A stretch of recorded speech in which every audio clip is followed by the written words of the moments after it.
Hello everyone, আসসালামু আলাইকুম। সবাইকে প্রীতীয় শুভেচ্ছা জানিয়ে শুরু করছি আজকের এই ভিডিও। আজকে আমি দেখাবো কিভাবে আপনারা অত্যন্ত সহজ উপায়ের মাধ্যমে নাম্বার কলিং এর মাধ্যমে আপনারা আপনাদের পজিটিভ এবং নেগেটিভ নাম্বারগুলা খুব সহজে মার্ক করতে পারেন।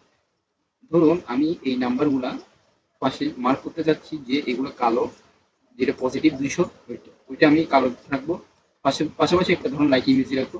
আর যেটা হচ্ছে নেগেটিভ ওইটা থাকবে রেড কালার। দেন রেডের পরে এখানে আপনার নেগেটিভ ইমোজি থাকবে। তাহলে সেক্ষেত্রে আমি কি করব?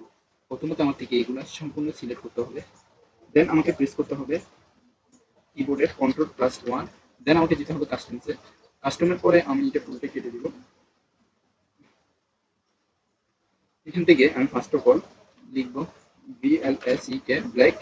দেন এখানে প্রেস করব, থার্ড ব্র্যাকেট আবার ক্লোজ দেব, 0 দেব।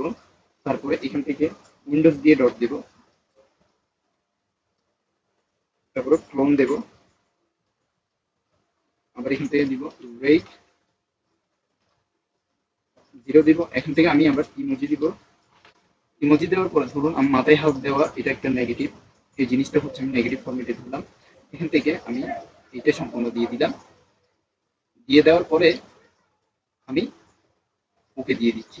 আপনারা দেখতে পাচ্ছেন এটা সম্পূর্ণভাবে হুম, সম্পূর্ণভাবে এটা হয়ে গিয়েছে। যেই এখানে দেখা যাচ্ছে যেগুলো নেগেটিভ ওগুলো রেড কালার, আর যেগুলো পজিটিভ ওগুলো ব্ল্যাক কালার।